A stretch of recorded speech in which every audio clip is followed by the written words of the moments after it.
السلام علیکم ورحمۃ اللہ وبرکاتہ۔ اعوذ باللہ من الشیطان الرجیم، بسم اللہ الرحمن الرحیم۔ قل من كان عدوا لجبريل فإنه نزله على قلبك بإذن الله مصدقا لما بين يديه وهدى وبشرى للمؤمنين۔ من كان عدوا لله وملائكته ورسله وجبريل وميكال فإن الله عدو للكافرين۔ وَلَقَدْ أَنزَلْنَا إِلَيْكَ آيَاتٍ بَيِّنَاتٍ وَمَا يَكْفُرُ بِهَا إِلَّا الْفَاسِقُونَ۔ أَوَكُلَّمَا عَاهَدُوا عَهْدًا نَبَذَهُ فَرِيقٌ مِّنْهُمْ بَلْ أَكْثَرُهُمْ لَا يُؤْمِنُونَ۔ وَلَمَّا جَاءَهُمْ رَسُولٌ مِّنْ عِندِ اللَّهِ مُصَدِّقٌ لِّمَا مَعَهُمْ نَبَذَ فَرِيقٌ مِّنَ الَّذِينَ أُوتُوا الْكِتَابَ كِتَابَ اللَّهِ وَرَاءَ ظُهُورِهِمْ كأنهم لا يعلمون۔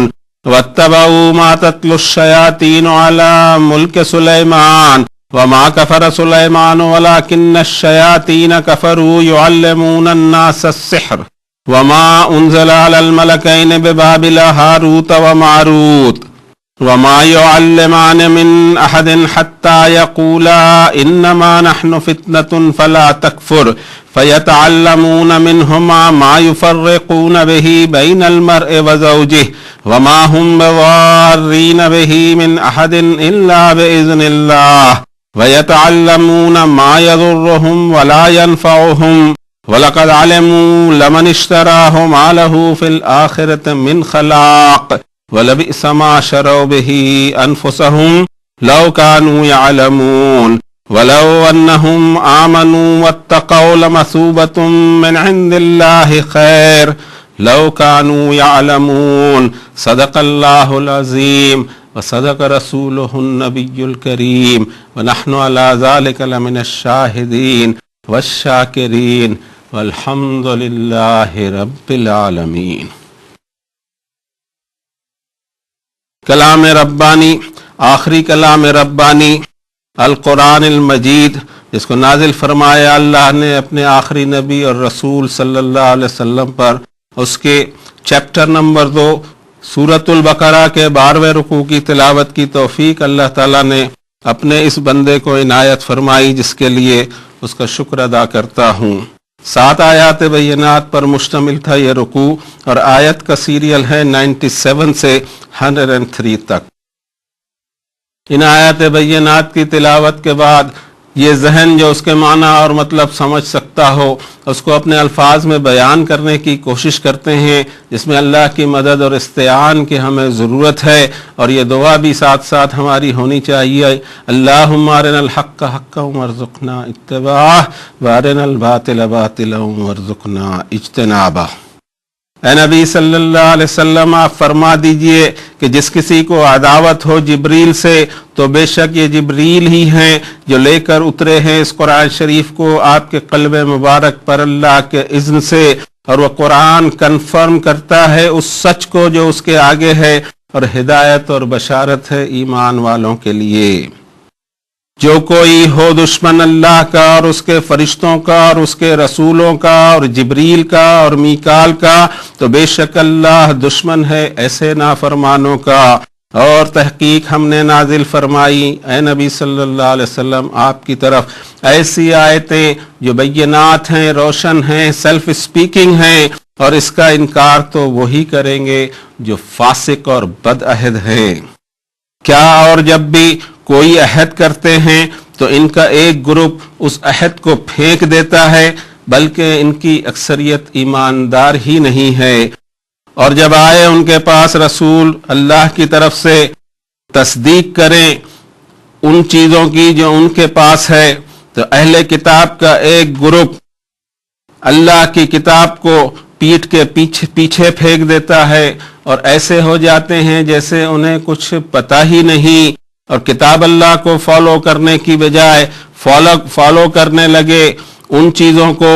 جو پیش کیا کرتے تھے شیاطین صفت جنات اور انسان حضرت سلیمان کی بادشاہی کے دور میں۔ حضرت سلیمان علیہ السلام نے نافرمانی کا کوئی کام نہیں کیا، لیکن یہ شیطان صفت جنات اور انسان تھے، کفریہ حرکت کرتے تھے، انسانوں کو جادو کی تعلیم دیا کرتے تھے، اور اس کی جو نازل کیا گیا بیبیلون امپائر میں ہاروت اور ماروت نامی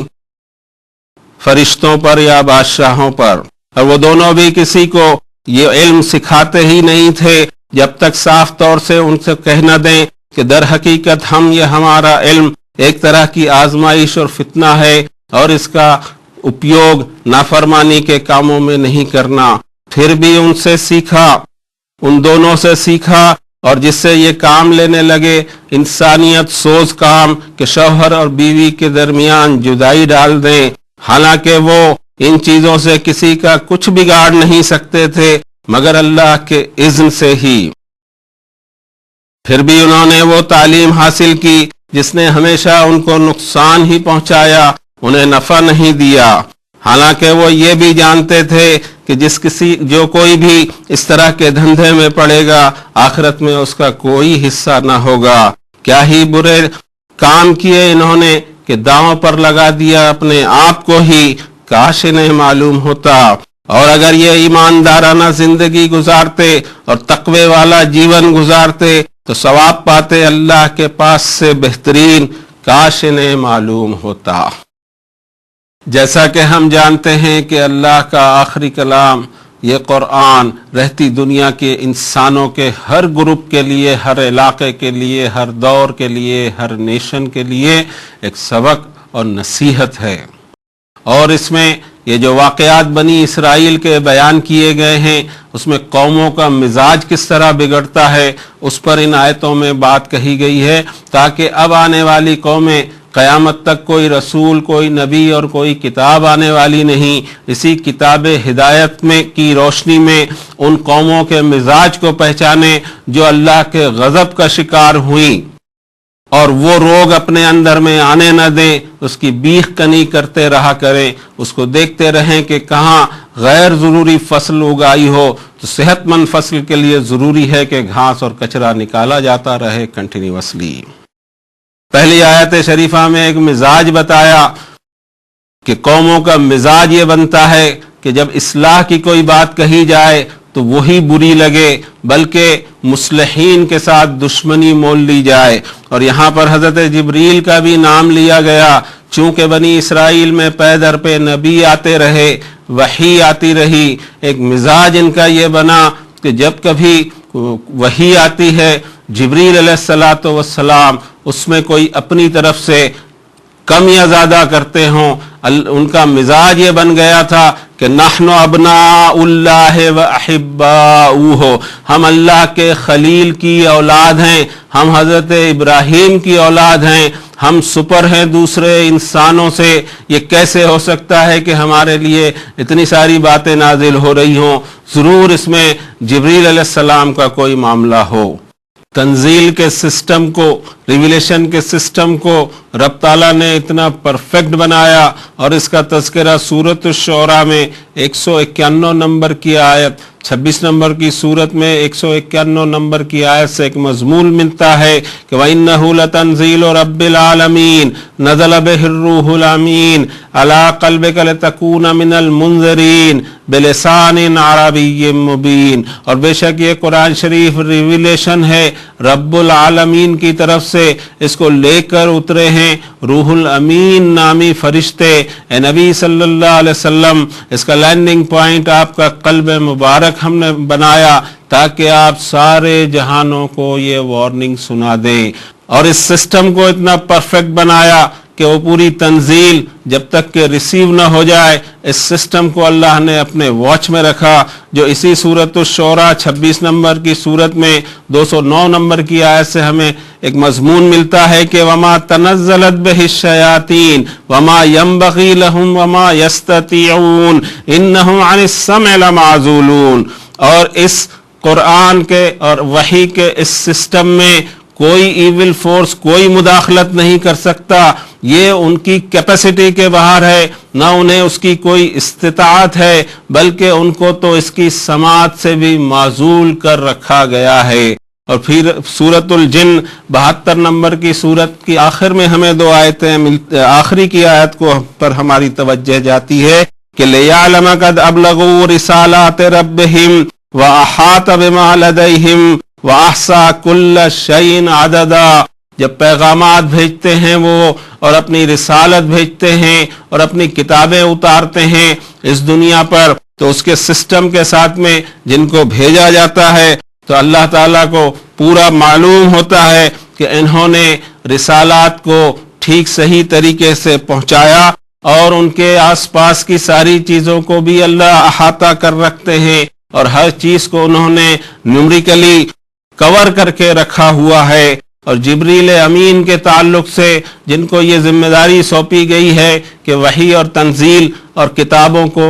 عرش اعظم سے لے کر اللہ کے نبیوں تک رسولوں تک پہنچائیں، ان کے تعلق سے سورہ تکویر 81 نمبر کی سورت شریفہ میں 19 نمبر سے ایک مضمون ہم کو ملتا ہے کہ وَإِنَّهُ لَقَوْلُ رَسُولٍ كَرِيمٍ ذِي قُوَّةٍ عِنْدَ ذِي الْعَرْشِ مَكِينٍ مُطَاعٍ ثَمَّ أَمِينٍ۔ اور یہ جو قول اللہ کا قول لے کر آ رہے ہیں وہ ایک بڑے ہائی گریڈ فرشتے ہیں، انتہائی قوت والے، اور ان کا مقام عرش سے قریب ہے،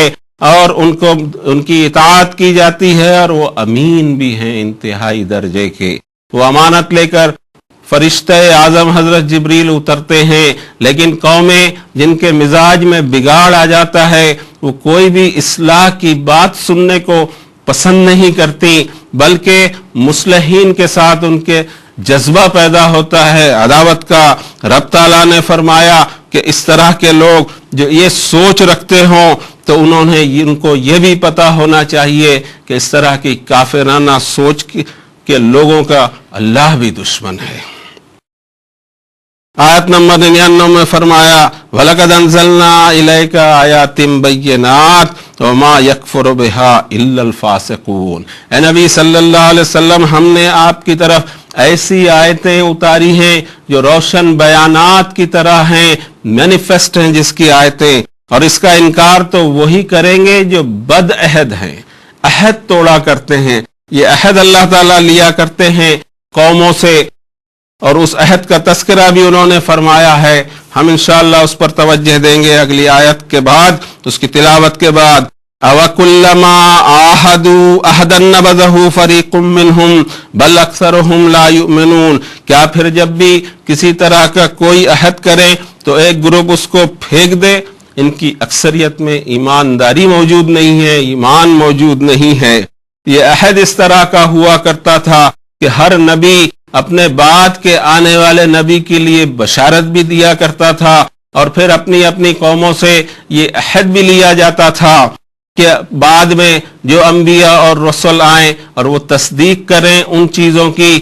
جو سچ ریمیننگ سچ ہو، ان پر ایمان لایا جائے۔ اس کا تذکرہ اللہ تعالیٰ نے سورہ آل عمران 3 نمبر کی سورت کی 81 نمبر کی آیت میں فرمایا وَإِذَا أَخَذَ اللَّهُ مِيثَاقَ النَّبِيِّينَ لَمَا آتَيْتُكُم مِّن كِتَابٍ وَحِكْمَةٍ ثُمَّ جَاءَكُمْ رَسُولٌ مُّصَدِّقٌ لِّمَا مَعَكُمْ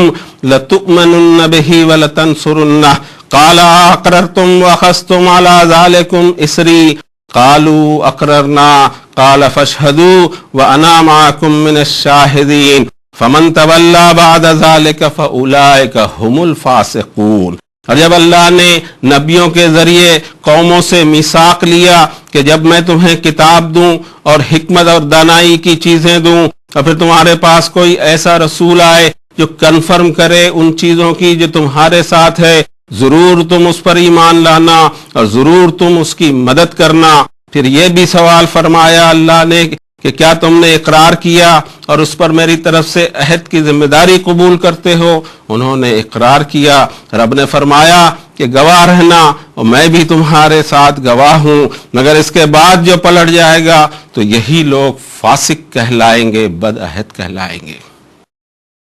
اب ہم نبی کریم صلی اللہ علیہ وسلم کی ذات مبارکہ پر غور کریں۔ اس طرح کا کوئی عہد آپ نے نہیں لیا، اس لیے کہ آپ خاتم النبیین ہیں، خاتم المرسلین ہیں، اور قرآن شریف اللہ کی آخری کتاب ہے۔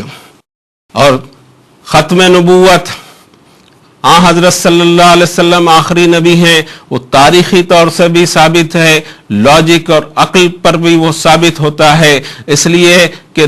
انبیاء علیہ السلام کی تعداد 1,00,000 سے اوپر بتائی جاتی ہے، لیکن تاریخی طور سے کسی کا ریکارڈ محفوظ نہیں ہے۔ یہ بھی اس دنیا کا ایک طرح کا عالمیہ اور ٹریجڈی ہے کہ انبیاء کی تاریخ محفوظ نہیں رکھ سکے، رسولوں پر جو کتابیں اتاری گئیں اس کا اوریجنل محفوظ رکھ نہیں سکے، جو اب 2 کتابوں کے دعوے کیے جاتے ہیں، تورات اور انجیل کے،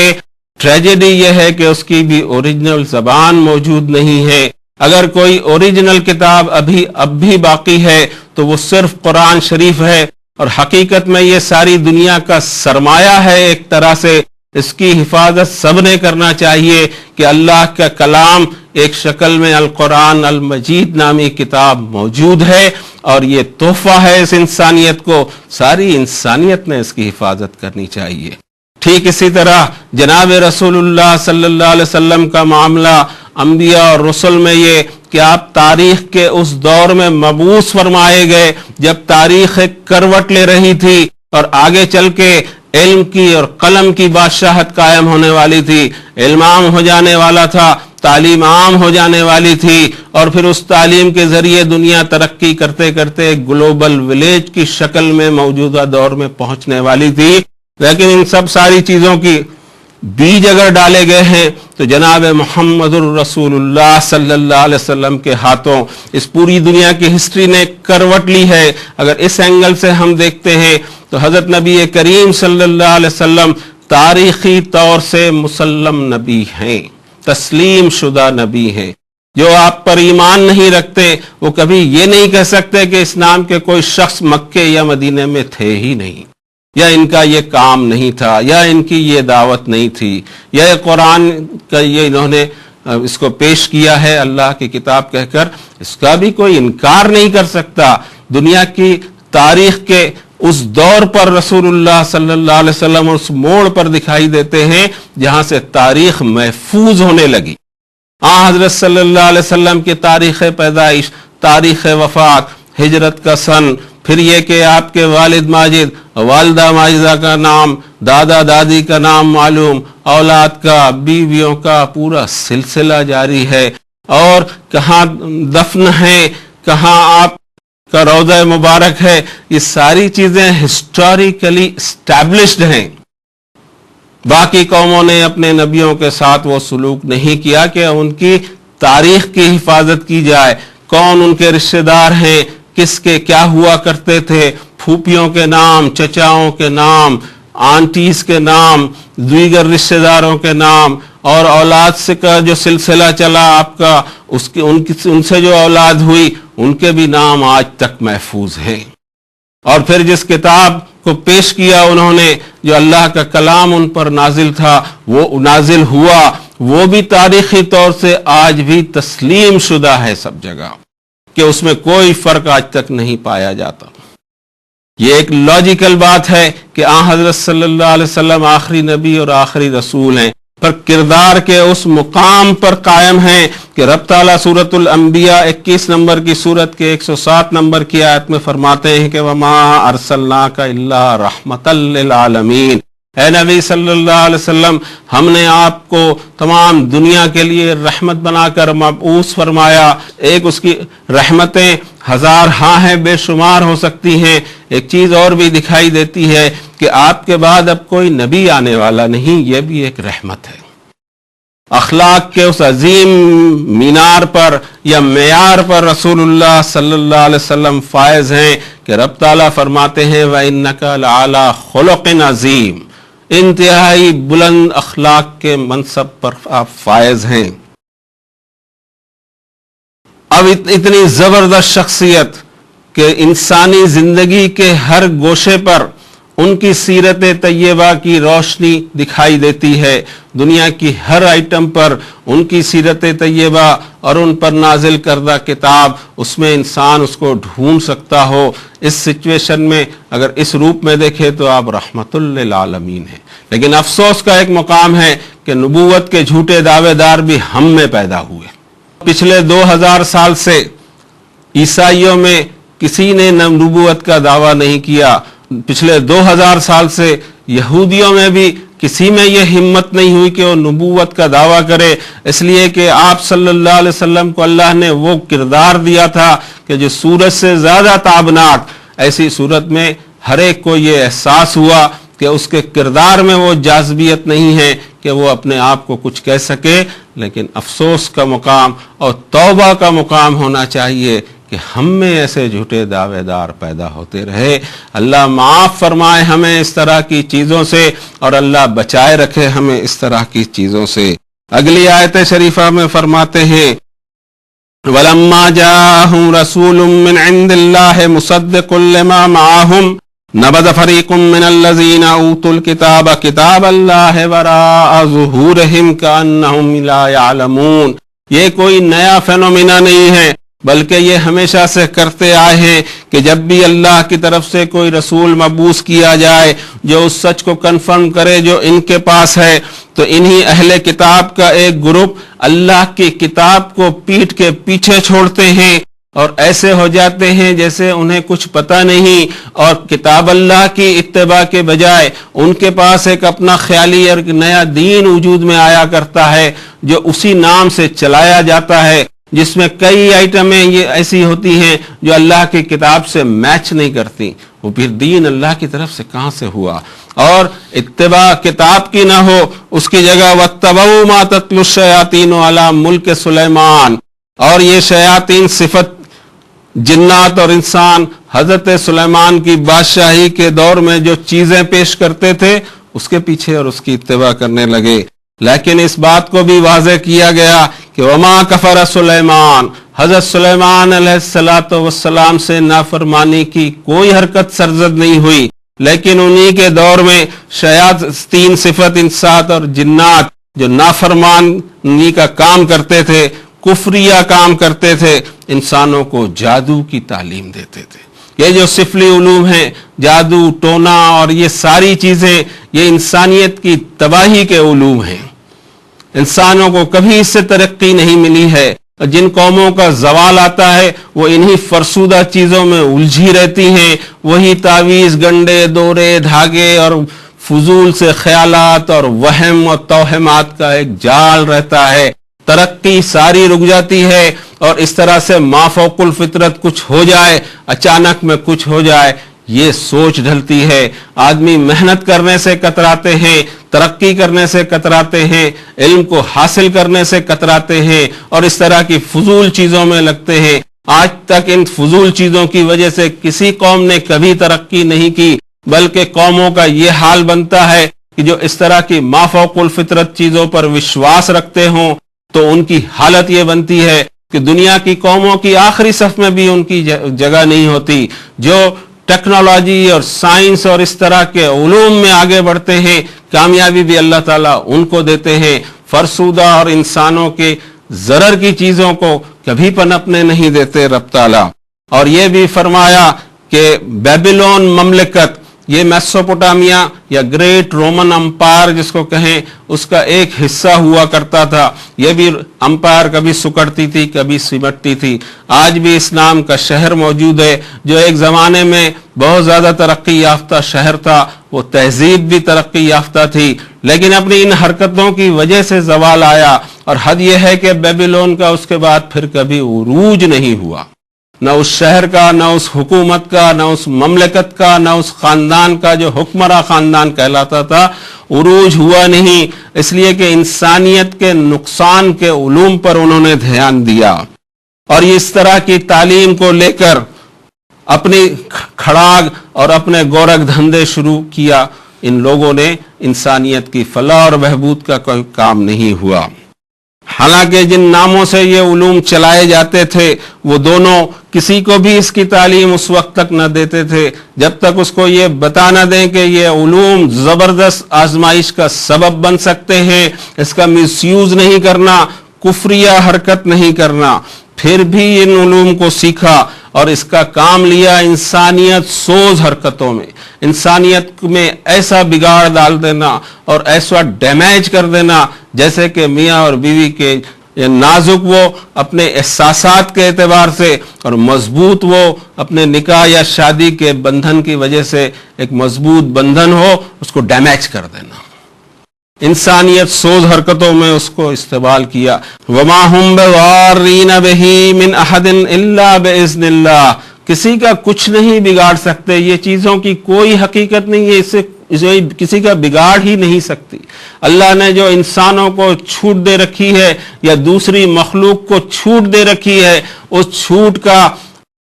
غلط استعمال کر کے کوئی کچھ کر جائے، لیکن ضرر نہیں پہنچا سکتا جب تک کہ اللہ کی طرف سے چھوٹ نہ ملی ہو۔ فرمایا کہ وَيَتَعَلَّمُونَ مَا يَضُرُّهُمْ وَلَا يَنْفَعُهُمْ، لیکن ان علوم کو سیکھا اور جو ان کو ہمیشہ نقصان ہی پہنچایا، کبھی نفع اور بھلا نہیں ہوا۔ وَلَقَدْ عَلِمُوا لَمَنِ اشْتَرَاهُ مَا لَهُ فِي الْآخِرَةِ مِنْ خَلَاقٍ، حالانکہ وہ جانتے تھے کہ جو ان دھندوں میں پڑے گا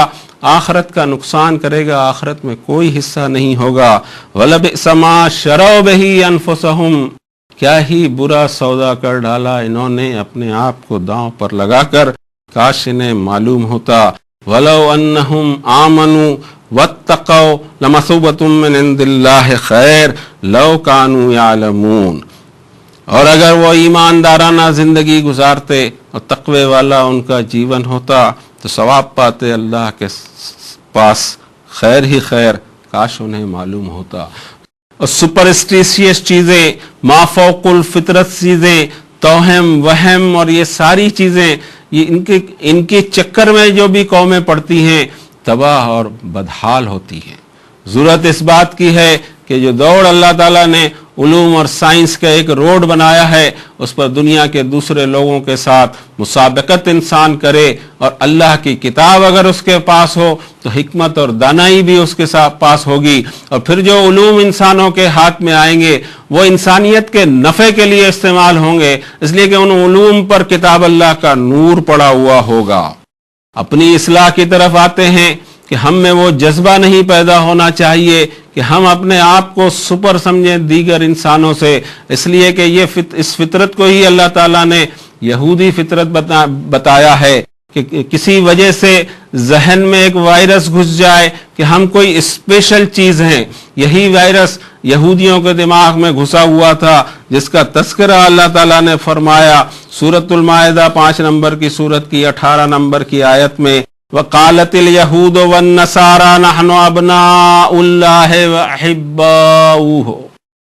دعویٰ کرتے ہیں یہود اور ایسے ہی دعوے کرتے رہتے ہیں نصارہ کہ ہم اللہ کے بیٹے اور اس کے محبوب ہیں۔ کس وجہ سے محبوب ہیں؟ نسل کے اعتبار سے یہ نسل صرف حضرت آدم علیہ السلام کی نسل ہے۔ کسی کے والدین کی وجہ سے کوئی فضیلت، یا قبیلے کی وجہ سے کوئی فضیلت، یا نیشن کی وجہ سے کوئی فضیلت، یا رنگ اور روپ کی وجہ سے کوئی فضیلت دکھائی نہیں دیتی۔ ایمان اور عمل صالح کے علاوہ کوئی فضیلت نہیں، اور یہ فضیلت بھی ریئیکٹ کرے گی آخرت میں۔ یہاں تو سامان ایگزامینیشن ہال میں سب بیٹھے ہوئے ہیں۔ یہ جو دعویٰ ہے اس کی تردید میں اسی آیت میں ایک چھوٹا سا جملہ آتا ہے، قُلْ فَلِمَ يُعَذِّبُكُمْ بِذُنُوبِكُمْ، آپ ان سے پوچھو کہ یہ تم کو تمہارے گناہوں کی سزائیں کیوں ملتے رہتی ہیں، یہ جناب کی پٹائی کیوں ہوتے رہتی ہے؟ کیونکہ تُعِزُّ مَن تَشَاءُ وَتُذِلُّ مَن تَشَاءُ بِيَدِكَ الْخَيْرُ، عزت اور ذلت اس کے ہاتھ میں ہے۔ کیوں تمہیں ذلیل کرتا ہے؟ تمہارے گناہوں کی شامت ہے۔ کیسے تم محبوب ہو گئے، کیسے تم نے اپنے آپ کو سپر سمجھ لیا، اور ساری رہتی انسانیت کو بھی یہ پیغام اللہ تعالیٰ نے اپنی کتاب کے ذریعے دیا کہ کوئی قوم یا کوئی نسل یا پرٹیکولر کوئی گروپ آف پیپل اپنے آپ کو دوسروں سے سپر نہ سمجھے۔ ان سے پوچھا گیا قُلْ فَلِمَ يُعَذِّبُكُمْ بِذُنُوبِكُمْ، یہ تمہاری پٹائی کیوں ہوتے رہتی ہے؟ بل انتم بشر ممن خلق، تم بھی ویسے ہی انسان ہو جیسے میں نے دوسرے پیدا کیے۔ تم نے اپنے آپ کی کوئی ڈگری کیوں جیب میں رکھ لی، اور اس کے لیے تمہارے پاس اللہ کی کتاب سے کون سی دلیل ہے؟ یہ وہ وائرس ہے جب انسانی ذہن میں آ جاتا ہے، کسی گروپ کے دل اور دماغ میں بیٹھ جاتا ہے تو اس کے ایمان کو بھی کرپٹ کر دیتا ہے، اور اعمال صالحہ دھیرے دھیرے صاف ہو جاتے ہیں۔ ضرورت اس بات کی ہے کہ اس طرح کے ہر وائرس کو نکالتے ہوئے ہم یہ سمجھیں کہ ہم اپنے ایمان اور عمل کے لیے اللہ کے سامنے فردن فردن جواب دہ ہیں. اس کو لے کر اگر جائیں گے تو خیریت دکھائی دیتی ہے، باقی نسل تو نسل انسانی ہے. یغفر لمن یشاء ویعذب من یشاء وللہ ملک السماوات والارض وما بینہما والیہ المصیر. مغفرت فرمائے جس کی چاہے اور سزا دے جس کو چاہے. اللہ ہی کی بادشاہت چلتی ہے آسمان اور زمین ان کے درمیان، اور اسی کی طرف سب کو لوٹنا ہے. ہمیں بھی لوٹنا ہے. خوف آنا چاہیے ہمیں حساب کے دن کا، حشر کے دن کا. اپنے اعمال کا ہم سب فردن فردن جائزہ لیں، اپنے آپ کی اصلاح کریں. اس وقت ضرورت ہے اپنے گریبان میں ہم منہ ڈال کر اپنی سوچ کو، اپنے ایٹیٹیوڈ کو، اپنی سٹائل کو، اپنے لین دین کو، اپنے تعلقات کو، گھریلو ہوں، بیرونی ہوں، پڑوسیوں سے ہوں، کاروباری لوگوں سے ہو، باس سے ہو یا سب آرڈینیٹ سے ہوں، ان سب تعلقات کو ری چیک کرنے کی بڑی ضرورت ہے. اس لیے کہ حشر کا میدان اگلا قدم ہی ہو سکتا ہے ہمارا موت کی وادی میں ہو، اور اگلا قدم قیامت اور حشر اور حساب کے میدان میں ہو جائے. اللہ بچائے ہمیں گناہوں سے. اللہ ہمیں فہم اور سمجھ اور حکمت عنایت فرمائے کہ ہم اپنے عیب خود دیکھ سکیں، اور پھر ان عیبوں کا ہم علاج کریں اللہ کی کتاب کی روشنی میں، رسول کریم صلی اللہ علیہ وسلم کی حیات طیبہ اور سیرت طیبہ اور احادیث مبارکہ کی روشنی میں. وصلی اللہ تعالی علی خیر خلقہ محمد وعلی آلہ واصحابہ اجمعین برحمتک یا ارحم الراحمین.